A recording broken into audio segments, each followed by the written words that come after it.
y a todos los hermanos que estamos conectados de diversas partes, de diversos ITIs, de diversas sedes. Gracias por la invitación, hermanos, y pues vamos a comenzar en esta mañana con esta clase interesante, muy importante, y vamos a orar. ¿Qué les parece si hacemos una oración? Vamos a poner en manos del Señor este tiempo. Yo les pido que efectivamente tomen nota. Voy a tratar de irme un poco rápido, pero no tanto, para que ustedes vayan anotando las principales lecciones, los principales puntos de los que se tienen que tratar cuando alguien aborda un tema tan lleno de, pues a veces tecnicismos, como lo vamos a ver. Y bueno, yo espero que esto, más que ahuyentarlos al estudio, los motive a estudiar, los motive a que puedan revisar con mucha claridad y con mucho cuidado las escrituras cuando hablamos de este tema. Como efectivamente el pastor David lo dijo, vamos a tratar hoy acerca de la interpretación cristotélica en el Antiguo Testamento. Eso es lo que vamos a platicar en esta bella mañana. Vamos a poner en manos del Señor este tiempo, hermanos. Muchas gracias por su puntualidad y por el interés que tienen en tomar esta clase. Bendito Dios y Padre Celestial, te agradecemos, Señor nuestro, la bendición, el privilegio que nos das de estar conectados todos como una sola familia, Señor, todos con el mismo deseo de aprender de ti, todos con el mismo deseo, Señor, de estar en esta mañana a tus pies, sentados para escuchar tu palabra. Que sea la guía, la iluminación de tu Espíritu Santo la que tome el control de cada lección, de cada clase, de cada una de las palabras que aquí se van a expresar, y que tú nos permitas asomarnos con asombro cuando abrimos las páginas de este santo libro que tú has inspirado. Te bendecimos por este tiempo, Señor, pidiendo tu dirección, tu guía, que quites de nosotros distractores y que nos permitas, Señor, estar atentos a esta clase. Gracias por la vida de nuestro querido pastor Alejandro Alducin, por su familia, Señor, y por todos los hermanos que estamos hoy aquí conectados. Te bendecimos por este tiempo, Señor, y te damos gracias en el nombre de Jesús. Amén. Amén. Bueno, no sé quién sea el anfitrión, David. Él va a controlar, me imagino, que los micrófonos, ¿verdad? Sí, es correcto. Aquí voy a estar yo, pastor. ¿Quieres que te haga anfitrión también? ¿Vas a compartir pantalla? No, David, así nada más. Gracias. Ah, ok. Aquí ando yo al pendiente. Gracias, sí, David. Muy bien, hermanos. Bueno, pues vamos a adentrarnos el día de hoy a una de las disciplinas del estudio de la teología que son de suma importancia para todos los estudiantes, estés o no en algún instituto teológico. Todos los cristianos, todos sin ninguna excepción, somos teólogos. Y somos teólogos en el sentido de que amamos el estudio de Dios. A Dios lo podemos estudiar, podemos saber quién es Él, queremos saber quién es Él. Y por supuesto, Dios nos ha dejado su palabra, la Biblia. Por lo tanto, en segunda de Timoteo capítulo 2, versículo 15, Dios, hermanos, demanda que su palabra sea usada correctamente. Esto es algo serio. Esto es algo de suma importancia. Dios demanda que su palabra sea usada de manera correcta. Perdónenme, pero a la Biblia no la podemos manosear a nuestro antojo. No podemos inventar historias que no están. No podemos enseñar cosas que no están. Y las que están, que son complejas, hay que estudiarlas y hay que pagar el precio de discipularnos y de buscar las herramientas que nos permitan conocer ciertos temas que son complejos de la misma palabra de Dios.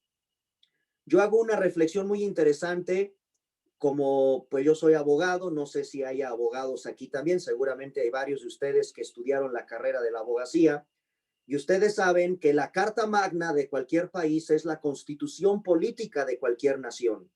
México tiene su propia constitución Y dentro de nuestro país hay un organismo, hay una institución, hay un poder que se llama el Poder Judicial, y en la máxima representación de ese poder están 11 ministros, 11 abogados, que entre otras funciones tienen la finalidad de interpretar la Constitución. La Constitución de cada país hay que interpretarla, hay que saberla estudiar y saberla aplicar. Hermanos, nosotros en nuestras manos tenemos mucho más que una Constitución. Tenemos en nuestras manos la palabra inspirada, inerrante y toda suficiente palabra de Dios, que sabemos que tiene que ser también correctamente interpretada. Así que nosotros hacemos una labor mucho más encomiable que cualquier ministro de cortes de justicia que se encargan de interpretar la Constitución de sus países. Los cristianos estamos obligados a usar correctamente las Sagradas Escrituras. Y para ello contamos con herramientas como la hermenéutica. Yo no sé cuántos de ustedes hayan escuchado la palabra hermenéutica.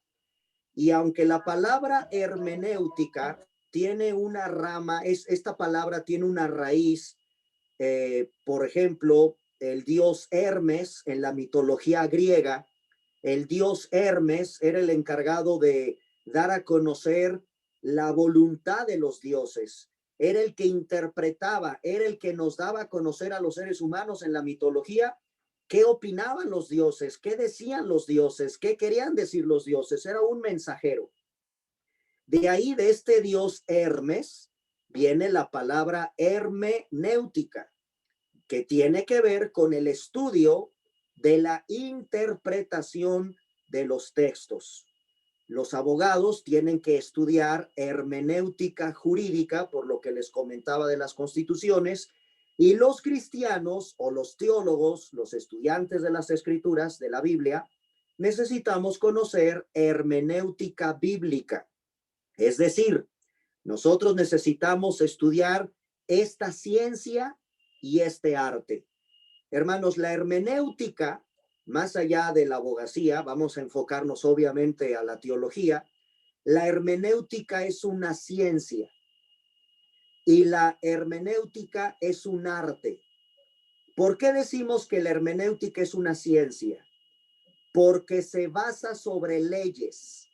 Yo no puedo violar esas leyes. Yo tengo que respetar las leyes de la hermenéutica. Y desde ahí partimos, porque si vamos a interpretar la Biblia, yo tengo que respetar ciertas leyes que la hermenéutica nos impone. Y si yo violo las leyes que la hermenéutica, como las vamos a revisar, nos impone, entonces yo estoy haciendo un grave peligro de mala interpretación de la palabra de Dios, y entonces ya no estoy obedeciendo segunda de Timoteo 2:15, porque el Señor demanda que su palabra sea usada de manera correcta. Es una ciencia porque se basa sobre normas o leyes específicas. Eso es hermenéutica. Es el arte y la ciencia de la interpretación. Y también se considera un arte. Fíjense, es un arte porque requiere la destreza o la habilidad que se adquiere con la práctica para saber interpretar un pasaje de las Escrituras. Así que estamos frente a una disciplina importantísima de estudiar, la hermenéutica, por ser ciencia y por ser un arte. Ahora, cuando nosotros hablamos de hermenéutica como el arte o la ciencia de la interpretación, la tenemos que aplicar al lenguaje. Y necesitamos obviamente encontrar el significado original de una composición literaria, de una expresión verbal o de cualquier otro medio de comunicación que empleamos. Es responsabilidad de cada uno de nosotros como intérpretes captar y expresar con exactitud el significado de lo que el autor quiso decir. Hermanos, la Biblia tiene aproximadamente más de 40 autores.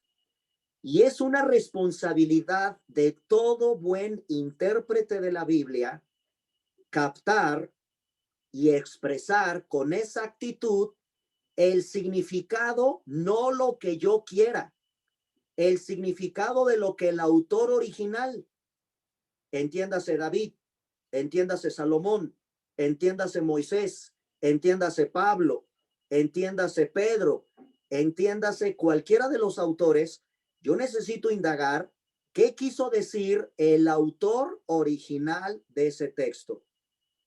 Todos nosotros como intérpretes de la Biblia tenemos la responsabilidad de expresar con claridad la intención del autor original.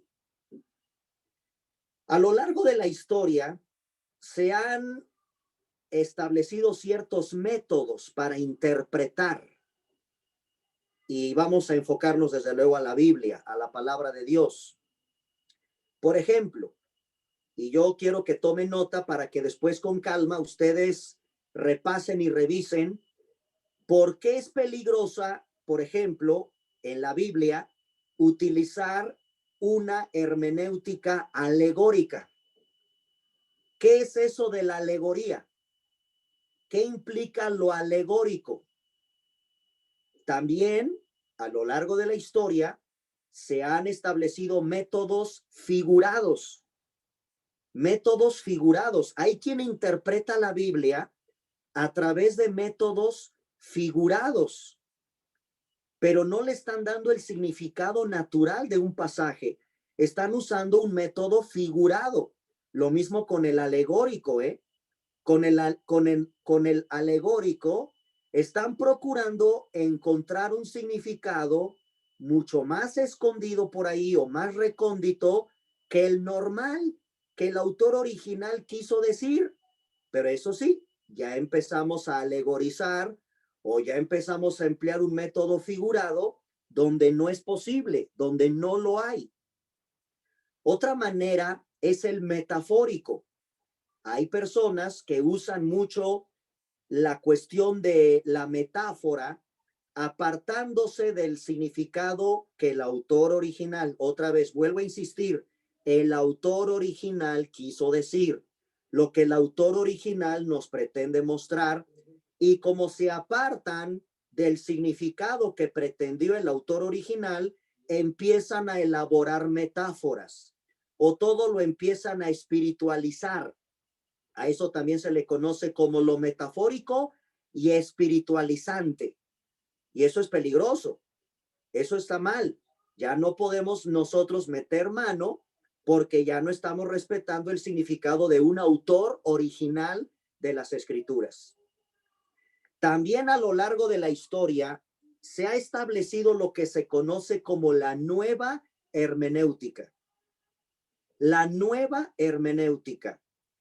Y este método está relacionado con una práctica filosófica que se llama el existencialismo. Entonces, fíjense hermanos, todo lo que tenemos que conocer los cristianos para conocer con más claridad todo lo que implica hermenéutica. Hay que saber qué significa esto de la nueva hermenéutica, porque este es un método que se ha arraigado en la práctica filosófica del existencialismo. ¿Qué enseña esta nueva hermenéutica? Todo lenguaje hay que interpretarlo. El escritor sagrado, dicen los seguidores de la nueva hermenéutica, el escritor sagrado estaba interpretando al escribir y el intérprete actual debe interpretar la interpretación del escritor bíblico. Eso es muy subjetivo. Quizás voy a hablarles en términos un poco técnicos.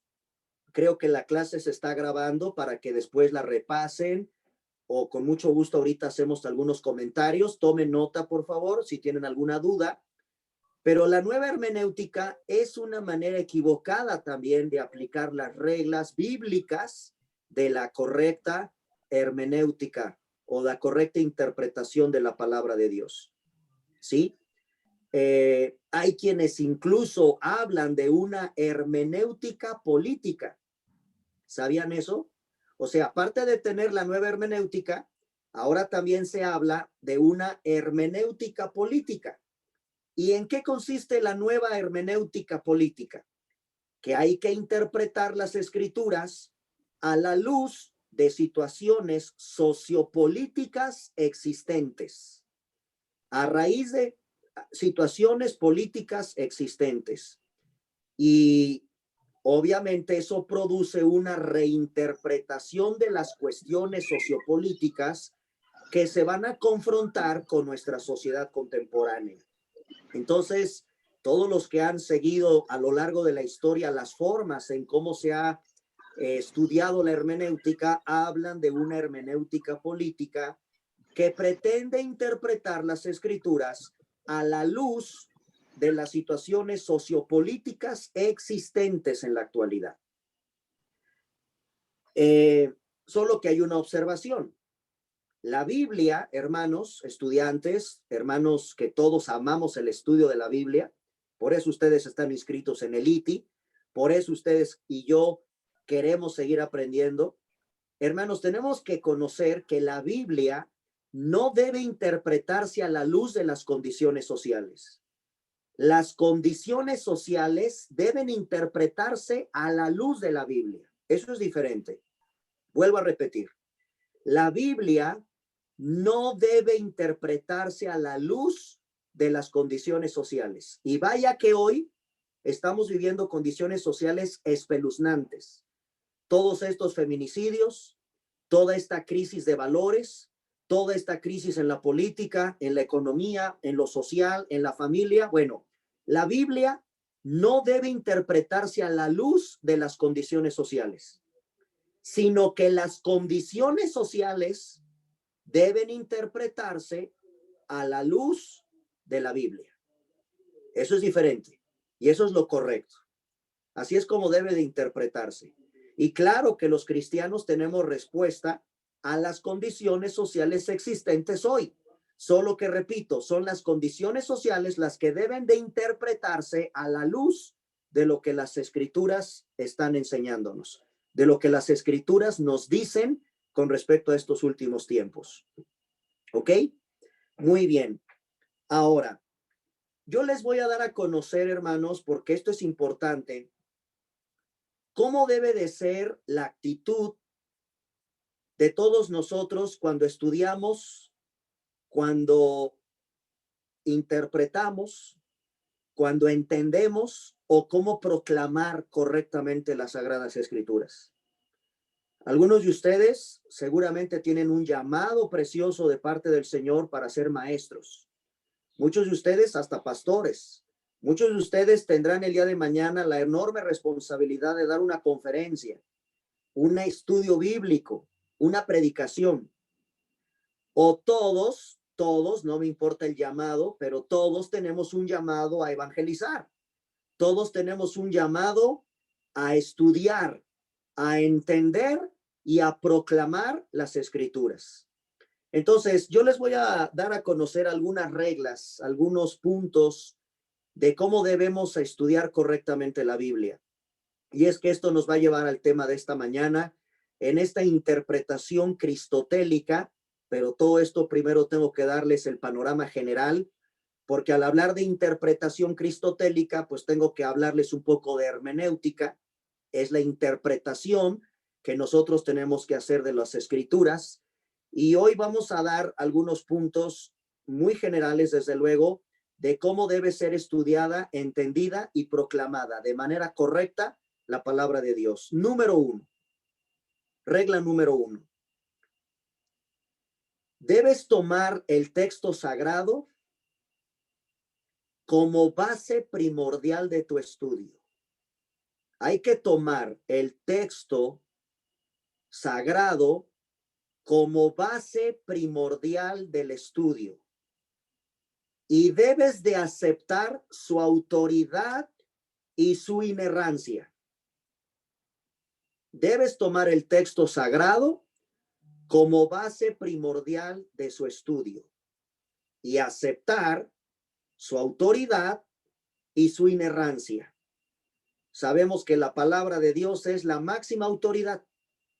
Sí sabían eso, ¿verdad? Que en una iglesia la palabra de Dios es la máxima autoridad. Y además consideramos su inerrancia.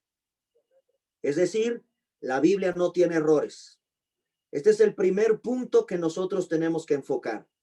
Primordial, tomar el texto sagrado y aceptar su autoridad y su inerrancia. Número 2. Hermanos, el texto debe de ser estudiado en su contexto. Un texto de la Biblia debe ser estudiado en su contexto. Y ese contexto es cultural e histórico. Vuelvo a repetir porque este es importantísimo. El texto de las Escrituras debe ser estudiado en su contexto bíblico, desde luego, pero también esto implica el ámbito cultural y el ámbito histórico de ese texto. Ustedes han escuchado esta curiosa frase: sacan un texto de su contexto para un pretexto. Eso es exactamente lo que estoy diciendo. Ustedes han oído, ¿verdad? De manera muy curiosa esto: sacas un texto de su contexto para un pretexto. Y efectivamente, así se han formado las sectas. O sea, me vas a preguntar, bueno, pastor, ¿y todo eso que estamos estudiando con tantos términos, para qué me sirve? Ah, millones de personas han estado engañadas y están arrastradas por sectas por no haber hecho una correcta hermenéutica, una correcta interpretación de un pasaje. Por ejemplo, es malo celebrar cumpleaños. ¿Sí saben que hay una secta que prohíbe que se celebren los cumpleaños? ¿Sí sabían que hay una secta que prohíbe las transfusiones de sangre? ¿Sí sabían que hay sectas que prohíben un montón de cosas y de barbaridades? ¿De dónde lo sacan? Hermanos, lo han sacado de una pésima interpretación de las Escrituras.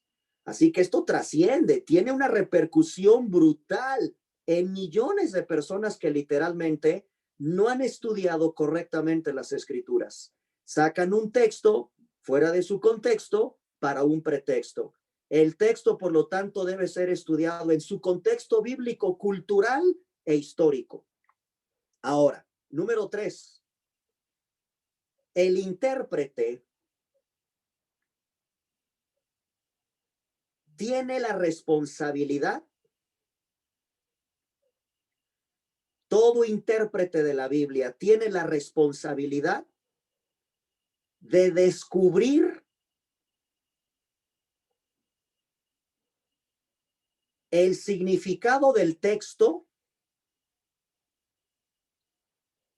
en su contexto original.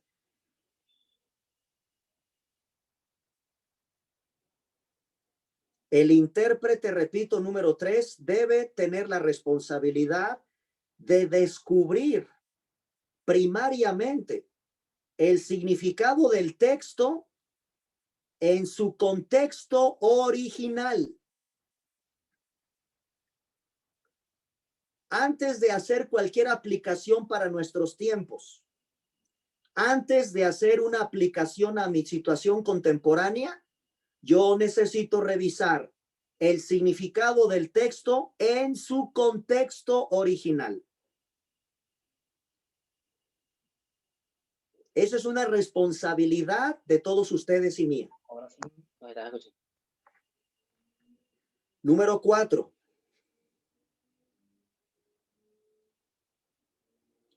El intérprete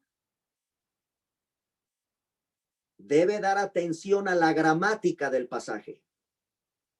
El intérprete debe dar atención a la gramática del pasaje.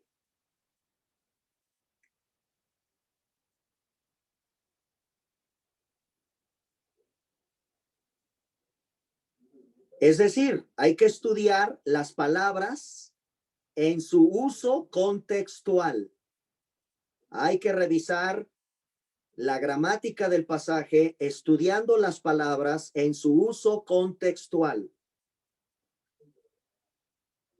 ¿Qué relación guardan dichas palabras entre sí? Y además la sintaxis. La sintaxis.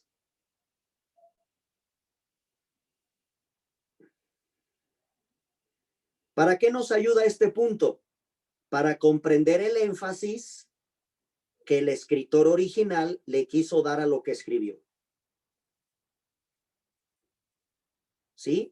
Se captó este cuarto punto. El intérprete debe dar atención a la gramática del pasaje, el estudio de las palabras en su uso contextual, la relación que dichas palabras guardan entre sí y la sintaxis.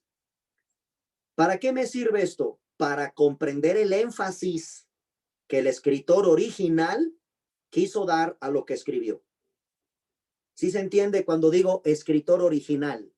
O sea, el autor de la carta del libro de la Biblia que fue inspirada por el Espíritu Santo. Ese tiene un autor, aunque sabemos que es el Espíritu Santo el que estuvo detrás de ellos. Dios usó a Pablo, Dios usó a Pedro, a Isaías, Dios usó a Moisés. Ellos son los autores originales, los escritores originales. Muy bien. Número 5. Este es importantísimo, hermanos, y ahorita a ver si pueden desayunar o almorzar a gusto o comer a gusto después de lo que les voy a decir, porque hay que estudiar géneros literarios. El estudio de los géneros literarios empleados en la Biblia. El estudio de los géneros literarios empleados en la Biblia. ¿Qué contiene la Biblia? Hermanos, la Biblia es una mini biblioteca que tiene literatura narrativa, histórica, poética, doctrinal, apocalíptica. De todo eso está plagada la Biblia. Literatura narrativa, histórica, poética, doctrinal, apocalíptica. Claro, hay que conocer géneros literarios, la naturaleza de los estilos literarios para hacer una correcta interpretación de los pasajes. El brazo de Jehová. ¿Qué es eso? ¿Será que Dios tiene un brazo? ¿Qué me quiere decir el salmista con que los ojos de Jehová, el brazo de Jehová, con sus plumas te envolverá? ¿Será que Dios es como una gallina o como un gran ave que quiere taparnos con alas? ¿Tiene alas? ¿Tiene plumas? Todo eso es que hay que conocer los géneros literarios de la palabra de Dios. Y número 6, son 6. El intérprete debe recordar que la Biblia es una unidad.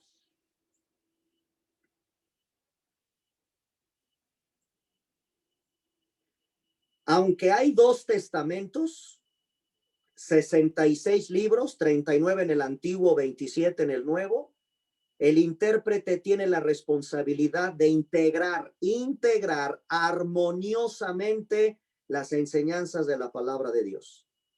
Hay que recordar que la Biblia es una unidad y aunque consta de 2 secciones, Antiguo y Nuevo Testamento, el intérprete tiene la responsabilidad de integrar armoniosamente las enseñanzas de la palabra de Dios.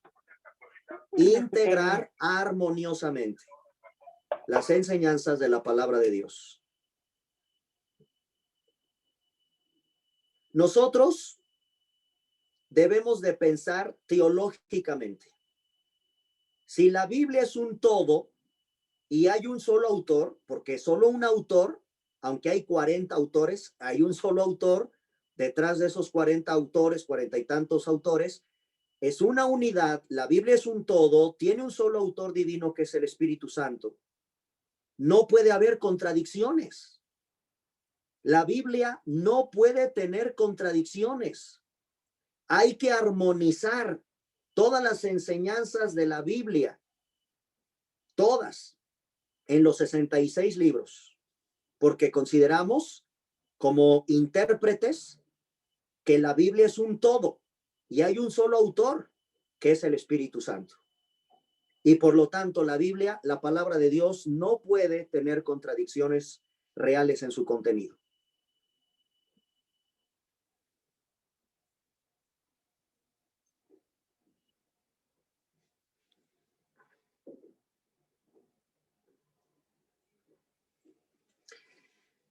Déjenme darles una lista para que ustedes tengan una idea de cómo debemos de estudiar las figuras literarias. Anoten, por favor, esta lista. Y algunas palabras ustedes las conocen, otros no. Otras palabras no las conocen, pero es de suma importancia que las conozcan. Porque hay que estudiar estas figuras literarias. Número 1, elipsis. Yo no sé cuántos de ustedes sepan que hay una figura literaria que es elipsis. Ahora la pregunta obligada es, ¿y qué es una elipsis? Bueno, hermanos, me llevaría 4 horas explicándoles. Ahorita les voy a dar una bibliografía, unos libros donde ustedes pueden conocer con más claridad cómo estudiar la elipsis. Y en específico, hay un libro que a mí en lo personal me ha encantado porque este autor nos va llevando de la mano en el estudio de la carta de Santiago, por ejemplo, y estudiando la carta del apóstol Santiago, tú te puedes dar cuenta que la carta de Santiago está llena de figuras literarias y a lo mejor ni cuenta te habías dado. Y esta es una carta básica también del Nuevo Testamento porque es la carta práctica. Es la carta práctica del cristianismo, la carta de Santiago. Y ahí hay elipsis. Elipsis. Número 2, asíndeton. Asíndeton, así como se oye, sin H y con S. Asíndeton. Asíndeton. La tercera, las preguntas retóricas.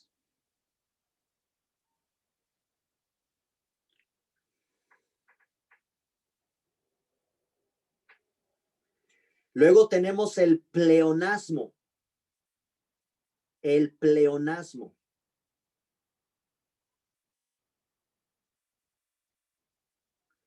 Tenemos también polisíndeton. Polisíndeton, con acento en la primera, en la segunda I, perdón. Polisíndeton. Ahorita contestamos sus inquietudes, sus dudas. Vamos con elipsis, asíndeton, preguntas retóricas, pleonasmo y polisíndeton. Tenemos también la anáfora. Anáfora.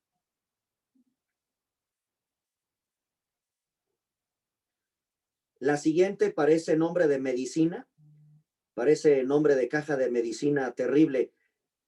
Epanadiplosis. Epanadiplosis, sin H, como se oye. Epanadiplosis. Epanadiplosis. No me levanten la manita virtual, pero ¿cuántos sabían que en la Biblia hay epanadiplosis? ¿Y qué es eso? ¿Qué es eso de la epanadiplosis? Es una figura literaria que tú tienes que conocer para aplicar reglas correctas de interpretación de la palabra de Dios. Esa es la epanadiplosis, es una figura literaria. Otra, políptoton. Políptoton.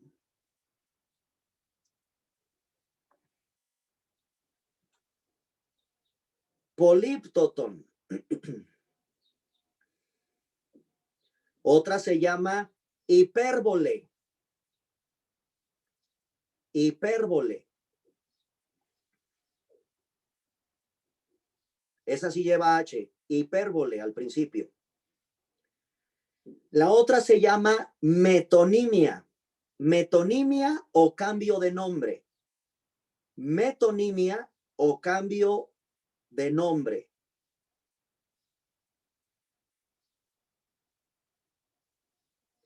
La otra se llama sinécdoque. Sinec con C de Carlos, primero con S, sinécdoque. Sinécdoque, y ponle acento en la primera E.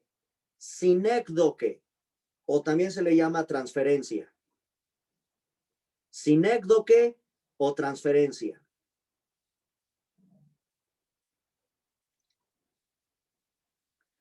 La otra, antropomorfismo. Antropomorfismo.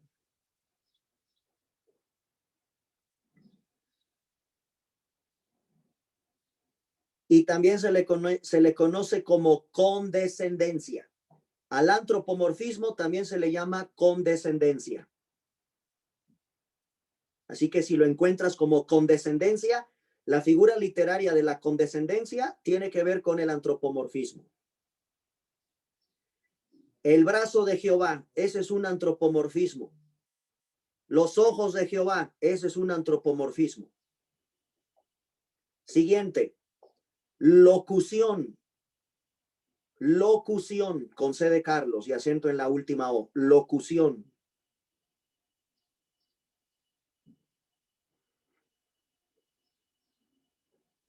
La siguiente, el símil, con S, símil y acento en la primera I, símil.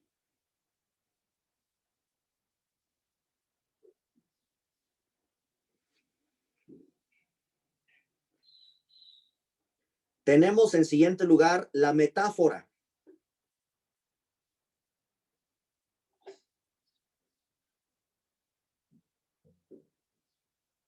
La siguiente es el proverbio.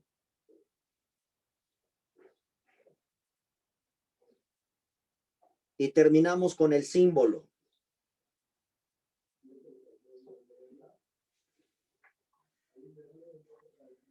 Ahora sí, hermanos, ¿cuántos de ustedes sabían o me pueden decir qué significa cualquiera de estas figuras literarias, ejemplos en la Biblia de cómo la Biblia está repleta, y son algunas, desde luego, hay muchas más, pero este es un aproximado de tener las principales, ¿ok?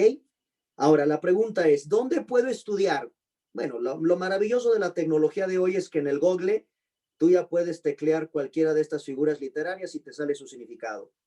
Pero no hay cómo estudiarlo a través de este tipo de literatura, de este tipo de libros. Aquí en mis manos tengo el estudio de la Carta de Santiago del autor Evis Carballosa. Este es un hermano muy estudioso de la Biblia, es una sana doctrina desde luego, este hombre es un exégeta de las Escrituras y presenta esta maravillosa obra de la carta del apóstol Santiago. Santiago, una fe en acción. El autor Evis L. Carballosa, es un libro que pueden encontrar en cualquier librería cristiana. Aquí ustedes van a tener un estudio de todas estas figuras literarias que les acabo de mencionar aplicadas a la Biblia. Cómo se aplican para su interpretación, para el correcto estudio. Y además, hermanos, la carta de Santiago es una bellísima carta, repito, práctica de la vida cristiana. Así que les recomiendo este libro.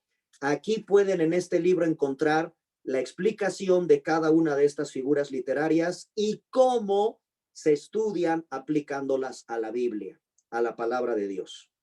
¿Ok? Si quieren hasta aquí, ¿alguna duda? ¿Comentamos algo? ¿Quieren que si a alguien se le fue alguna nota? ¿Qué libro es? Me pregunta Almita Rocío. El libro se llama Santiago, una fe en acción.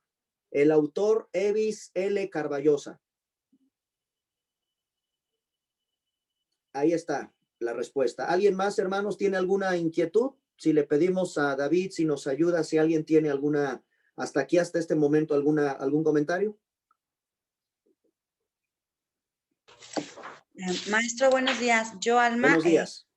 Sobre el punto número 3 de la interpretación, usted comentó, la pregunta es, ¿cómo es una adecuada interpretación se refiere a la interpretación etimológica en su raíz del griego y del hebreo, hay un poco de duda, puesto que hay varias versiones bíblicas. Entonces, ¿cuál es la adecuada interpretación de cada palabra, de cada texto? Bueno, hay que usar también ciertas herramientas de apoyo. No nada más con una versión de la Biblia. Lo más importante es tener varias versiones, pero hay autores también. Aquí, por ejemplo, me parece que en el chat Gus, déjenme ver, creo que Gus puso algo importante de sí. Hay un libro, hermana, también que yo les recomiendo, que es de Francisco La Cueva. Y hay algunos libros que tienen que ver con los interlineales, es decir, son libros que nos dan un aproximado de cómo fue escrito en el original griego o en el hebreo determinado pasaje de la Biblia. Ese nos ayuda muchísimo para tener una más clara comprensión del pasaje. Y hay que revisar varias versiones. ¿Cuál es la mejor? Hermana, cada versión tiene su logro, tiene su aportación.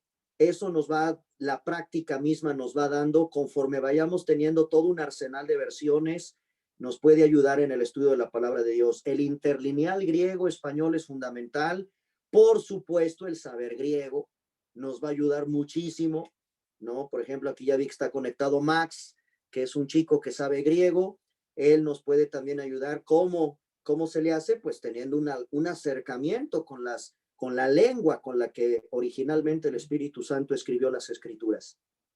Pero creo que con esto le puedo dar respuesta a su inquietud. ¿O tiene alguna duda más? No, está bien así, maestro, gracias. ¿El qué, perdón? No, ya. no, ya. A ver, hay varios ahí con manita levantada. Pastor, buenos días. Sí, buenos días. Mi pregunta es, dentro de las 6 reglas que usted comentó hace un momento, para la interpretación bíblica, la obra del Espíritu Santo no entraría allí como una regla, que aquel que interpreta las Escrituras tiene que pues haber nacido de nuevo. Claro, por supuesto. Por supuesto que partimos de la idea de que eres un hijo de Dios. Por supuesto que partimos de que has nacido de nuevo. Y esa, por supuesto, sería el requisito número 1 en estricto sentido. Claro que sí. Alguien nacido de nuevo, pidiéndole al Espíritu Santo su iluminación para poder entender la palabra de Dios. Y a veces implica tiempo. Es tiempo de estudio, es una relación con el Señor al ir estudiando su palabra. Pero desde luego, hermano Moisés, tiene uno que haber nacido de nuevo, por supuesto, para podernos acercar a la palabra de Dios y hacer un correcto estudio de ella. Así es. Ok, muchas gracias. Tengo a la mano un libro del autor Tomás de la Fuente, que lleva por título Claves de Interpretación Bíblica, en una edición actualizada. Será un libro, yo lo veo apropiado. ¿Lo tiene a la mano? ¿No lo puede mostrar? Sí.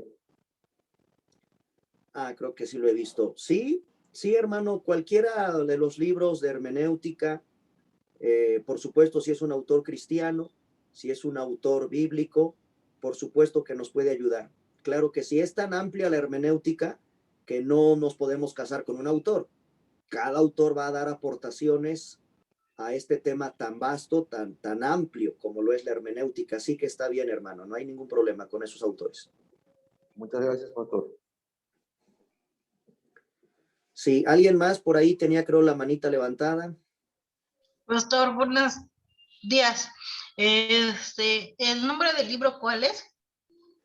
El nombre del libro que yo estoy recomendando para el estudio de estas figuras literarias se llama Santiago, una fe en acción,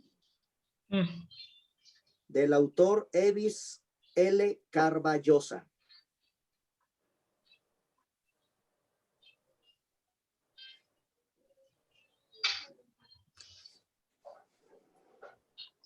¿Alguien más? Gracias, pastor. Sí, pastor, ¿qué tal? Buenos días, soy Mario Amador. Adelante, hermano Mario. Tengo una duda, ¿la hermenéutica se puede vincular en la forma de la interpretación de la alabanza, tomando en cuenta las condiciones sociales, como usted lo dijo anteriormente? Bueno, con el tema de la alabanza ya más bien es una responsabilidad de ese líder de alabanza y de los pastores revisar las letras. La letra de toda canción debe de